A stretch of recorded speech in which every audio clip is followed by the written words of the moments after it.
morning. Today we are going to learn the continuation of the periodic table. Okay, you know that periodic table consists of 18 groups and 7 periods. Okay, so in a periodic table, 18 groups and 7 periods are present. So today we are going to learn how to find out the period number, group number, position of elements in the periodic table. Okay, so today we are going to learn the new concept such as finding group number and period number. Okay, so for S and P block only, we are going to find out the group number and period number. Okay, this is only up to your portion. So how we have to find out the group number? Is it possible to find out the group number for all the elements? Yes, it is possible. It's very easy method. Okay, before that, look at this table. Look this table. This table consists of elements, atomic number and electronic configuration. Okay, so some of the elements are given here. Some of the elements means all these elements are belongs to first group. Okay, S block elements in the first group. So all the elements are the same. That is, the outermost number of electron is same in all the elements, isn't it? Look at this table. What is the electronic configuration of hydrogen? 1. For lithium, 2, 1. So, what is the common peculiarity seen in this table? Because all the elements consist of their outermost shell number 1, isn't it? So, this 1 is its group number. Okay. So, how we have to find out the group number for S block elements? That is, all the elements consist of their outermost number of electrons is 1. So, their group number is 1.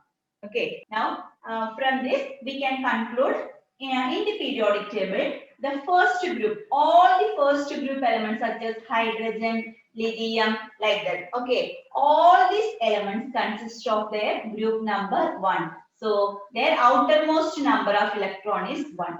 Okay. Then what is the relation between group number and this one number of electrons? Both are same. Okay. Next. And same like group number 2. Okay. All the elements consist of their group number 2. What are the elements present in group 2? Such as starting from hydrogen and here ending with neon. So this second group elements, all the elements consist of their outermost number of electron is 2. So their group number is 2. Okay. So don't forget this one.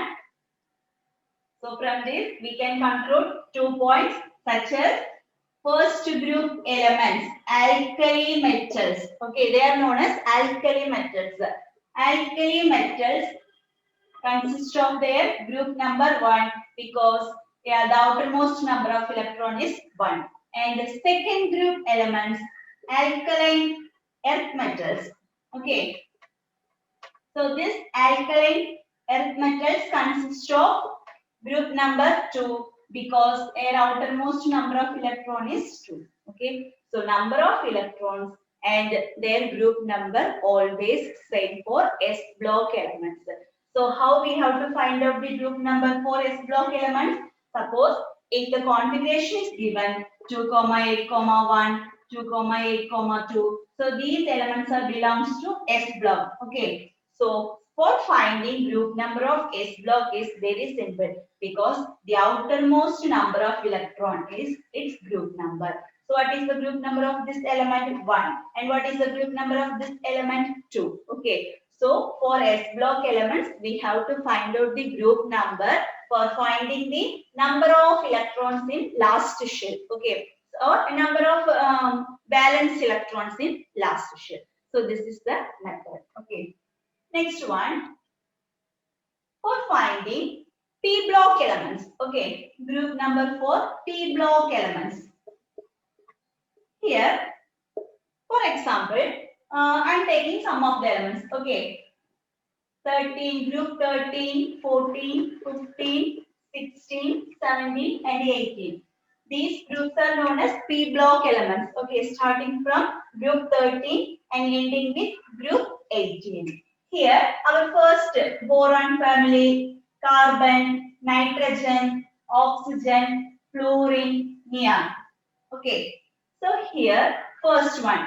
The electronic configuration of this element is 2, 3. Okay, because boron consists of atomic number 5. So 2, 3. Then this number 2, 4, 2, 5, 2, 6, 2, 7, and 2, 8. Okay. So now we are going to find out the group number of this big P block elements. Okay. Here all these elements belongs to P block. Okay. How we have to find out the group number for P block elements?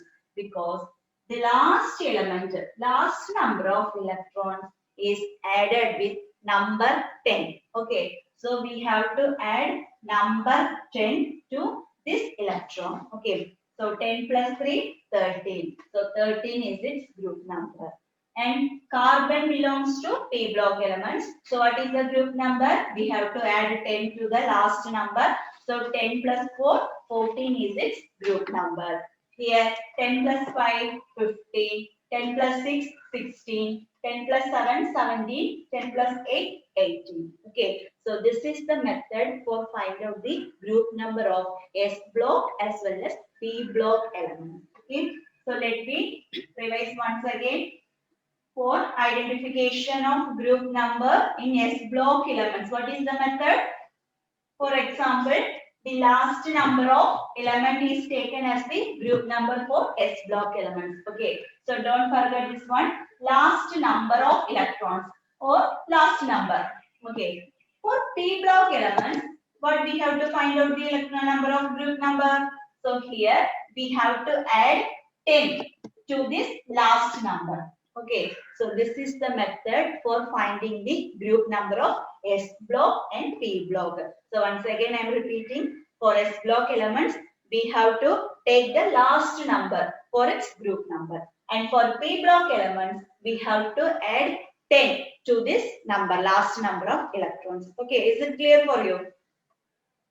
Okay, next we are moving on to another topic, that is position of okay, before that we have to find out the period number. Okay, period number. How we have to find out the period number? Period number is common for S block and P block elements. Okay, so it's common all for S as well as P block elements. First of all, for example, I am writing 2, 8, 2, 2, 8. Here, 2 electronic configuration are given. Okay. Next, we have to write the number of shells. Next one, period number. Okay. We already discussed about group number. Now we are going to find out the period number. Okay. Here, how many number of shells are given here? Total 3 number of shells, isn't it? So number of shells is 3. So that 3 is known as their period number. So always number of shell is equal to period number. Here how many number of shells are given? 2. So what is its period number? 2. Okay. Then what is the relation between number of shells and period number? Both number are same. If the number of shell is 3 or 4, then it should like us which one? Period number. Okay. So always number of shells and period number is equal for which one? S block as well as P block elements. Okay. So once again, for identification of group number in S block elements, we have to take the last number, and for P block elements, we have to add 10 to this number. Okay. And how we have to find out the period number in S block as well as P block elements? We have to, first of all, we have to write the number of shells. That number of shells is equal to its period number. Okay. Okay. Next, position of hydrogen. Okay. What is the position of hydrogen in the periodic table? Hydrogen belongs to first group, isn't it? So first one. But all the gases, hydrogen is a gas. Except hydrogen, all the gases are placed in 18th group. Okay. helium, neon, argon, krypton, like that. Okay, so all the gases are placed in the 18th group except hydrogen. Then why hydrogen is placed in the first group? So that is always it's not clear for you. Okay, so here what is the reason for that? It is a debate. Still, we are continuing. Why hydrogen is not placed in 18th group elements? Why it is placed in the first group? Okay, even though it is a gas, we are placing hydrogen in the first position of periodic table. So this one is the disadvantages of periodic table. Okay, the position of hydrogen is not explained properly. So this is the disadvantages of periodic table because all the gases are placed in 18th group except hydrogen. Okay. Now we are going to learn some family and their number, group number. Okay, look at this table. Here, this table consists of sum of the group number and their family name. Okay, first group elements, they total have 18 groups. Okay, so first group elements are known as alkali metals. Second group elements are known as alkaline earth metals. Group 3 to 12 elements are known as transition elements. So they are known as D block elements. Okay, note down this point. Group from 3 to 12 elements are known as D block elements. The other name of D block is transition elements. Then group 13 belongs to boron family. Group 14 belongs to carbon family. Group 15 nitrogen family. Group 16 oxygen family. Group 17 halogens, and for group 18 noble gases. Okay, so you have to learn this table. Okay, next we are moving on to another topic, representative elements. Representative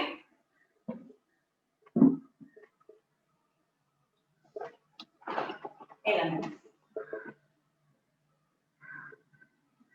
Here, representative means the group number from 1, 2 and 3 to, sorry, not 3, 13 to 18 group. Okay, so these elements are commonly known as representative elements. Okay, so representative means these elements, all the elements consist of equal number of shells. These 1 to 8 electrons are present in the outermost shell. So for 1, 2, group from 13 to 18, all these elements consist of their outermost number 1 to 8. That's why they are known as representative elements. Okay. Group 1 and 2 elements are S block, isn't it? Group from 13 to 18 block elements are known as P block elements. So S and P block elements are commonly known as representative elements. Okay. Then what is mean by representative elements? Group number 1, 2 and group from 13 to 18 elements are known as representative elements. Okay, so don't forget this one. S and P block are commonly known as representative elements. Okay, next, the another topic is transition elements. Transition elements is the other name for D block elements. Okay, so the other name of D block element is transition elements. What is the group number of D block element? Group from 3 to 12 elements. Okay, so the group number from 3 to 12 elements are known as D block elements. The other name of D block elements is transition elements. Okay, why it is named as transition elements? Because all these elements show variable valency. Variable means different valency. Okay. So variable valency belongs to D block. That's why they are known as transition element, variable valency. And here one more property. All these elements, D block elements or transition elements, otherwise known as transition elements. So all these elements produce colored compounds. Okay. Colored compounds such as copper sulfate, cobalt nitrate, like that. Okay. So what are the characteristics? First one, they are having variable valency, and second one, it produce colored compounds. And one more property is most of them are used as a catalyst, catalytic property. Okay, what is meant by catalyst?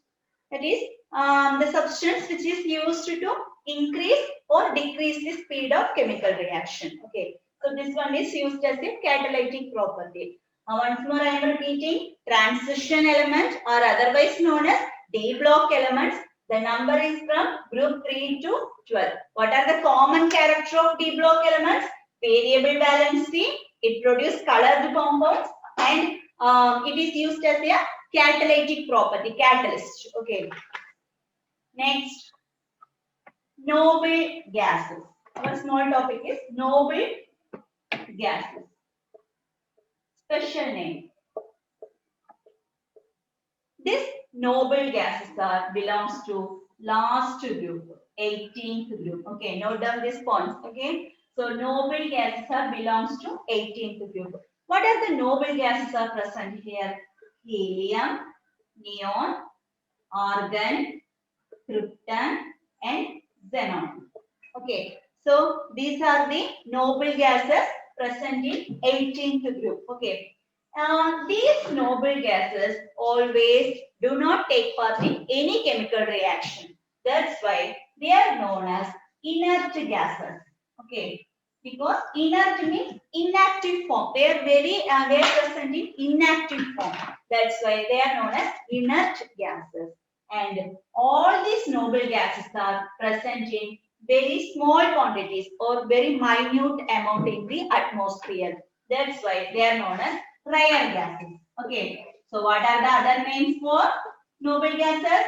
Inert gases and rare gases. Okay. Inert means it always in inactive form, and rare means only a small quantity of which one noble gases is present in the atmosphere. Okay.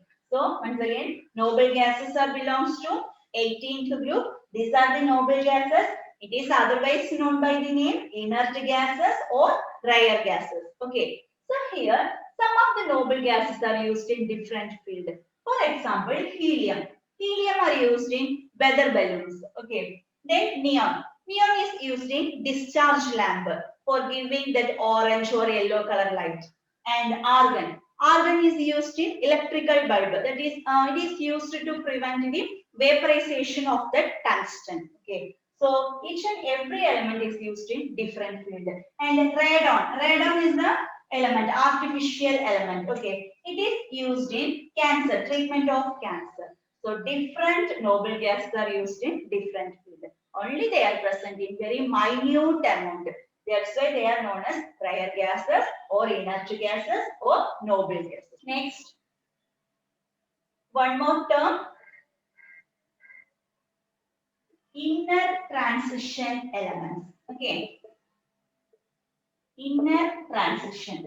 It is the transition element. Transition means the elements belongs to D block. Inner transition means the F block elements are known as inner transition elements. You know that periodic table consists of S, P, D and a separate F block, because all F block elements are artificial elements. That's why it is known as inner transition elements. Okay.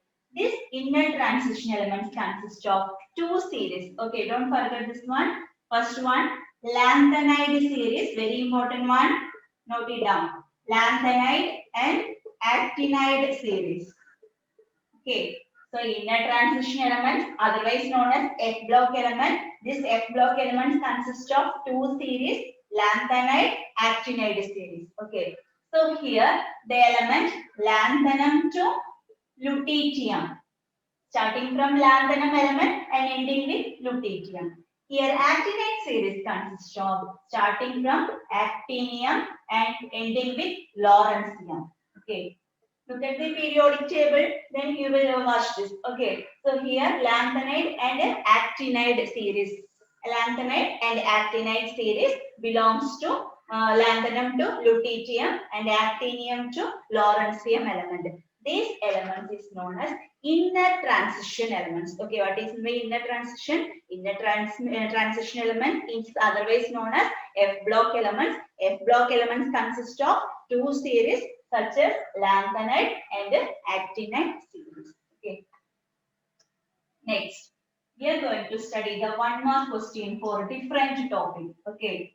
Note down these points, very important one. So first one, atomic size. Atomic size. Okay.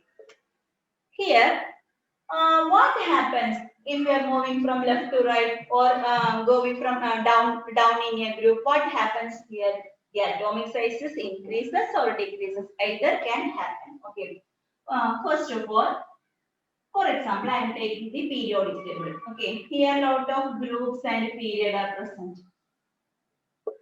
Atomic size. That means if you are moving from left to right, okay, this one is left to right. Left to right means period. Okay, so note down this point. Left to right means period in a period wise, and top to bottom means group.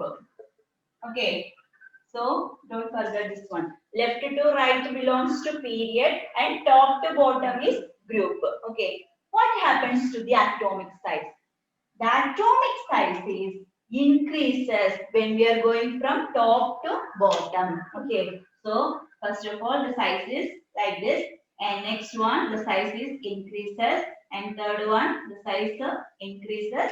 So as we move from top to bottom or in group wise, the atomic size is increases. What is the reason for this? Because number of shell increases, isn't it? Here only one shell, here two shells, three shells, four shells, like that. Okay. So if the number of shell increases, the atomic size also increases. Okay. So don't forget this one. What happens here? Top to bottom, atomic size increases. Note down this point. Okay. From top to bottom, atomic size increases. Then what happens here? From moving from left to right, the atomic size is decreases. Okay, very small amount like this. Okay, so the 2 points are when we are moving from left to right or in period, what happens? Atomic size decreases. When we are moving from top to bottom, atomic size increases. So don't forget this one. Left to right, atomic size, what happens left to right? Decreases. Top to bottom, atomic size increases. Okay. Now look at this figure.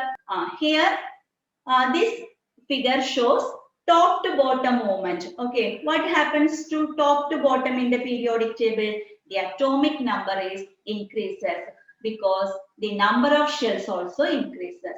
The first atom contains only one shell and the second atom contains two shells, third atom 3 and 4, etc. Okay, so all these elements are increases in their size. Next picture, listen.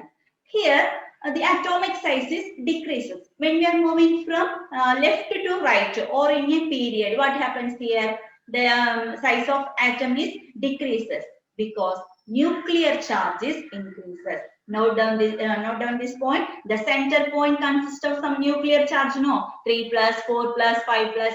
That nuclear charges increases. That's why their size is decreases. Okay. So always remember this one. When we are moving from left to right, size is decreases. When we are moving from top to bottom, size is increases. Okay. Next, our topic is, so all these points you have to note down in your class notebook. Okay. Ionization energy. What happens to the ionization energy? This is the new term. Okay. Ionization energy, then electronegativity, etc. Okay. Here, ionization energy. Ionization energy is the energy that when we are removing one electron from the atom. Okay. So, for removing one electron, we have to apply more energy. Then only the atom will loosely packed. Okay. That energy is known as ionization energy. What is meant by ionization energy? നമ്മൾ ഒരു ആറ്റത്തിൽ നിന്ന് ഒരു ഇലക്ട്രോൺസിനെ remove ചെയ്തെടുക്കണ്ടേ? അങ്ങനെ remove ചെയ്യണമെങ്കിൽ അതിന് കുറെ energy വേണം. അത് നമ്മൾ അപ്ലൈ ചെയ്യുന്ന എനർജിയാണ് എന്താ പറയാ? Ionization energy. Okay. So what is meant by ionization energy? the energy required for remove an electron from the atom. This is known as ionization energy. Okay. Suppose the size is decreases. What happens? If the size is decreases, the ionization energy is increases. Okay. So, ഇത് എപ്പോഴും മറക്കരുത്. Size ഇങ്ങനെ ചെറുതായിട്ട് നമ്മൾ നേരത്തെ പഠിച്ചതാണ്. Size ഇങ്ങനെ ചെറുതായിക്കൊണ്ടേ വരും ഇവിടെ നിന്നോട്ട് പോകുമ്പോൾ.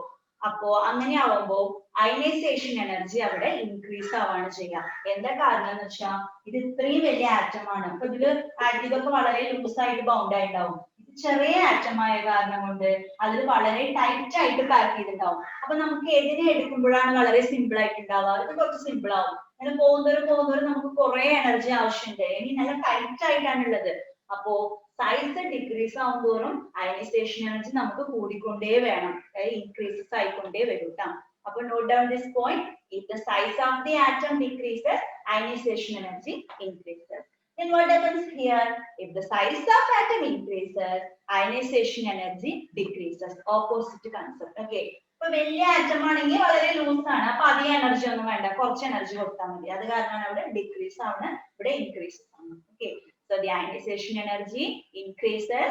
Whatever if the size is decreases, the ionization energy decreases. If the size is increases. Okay.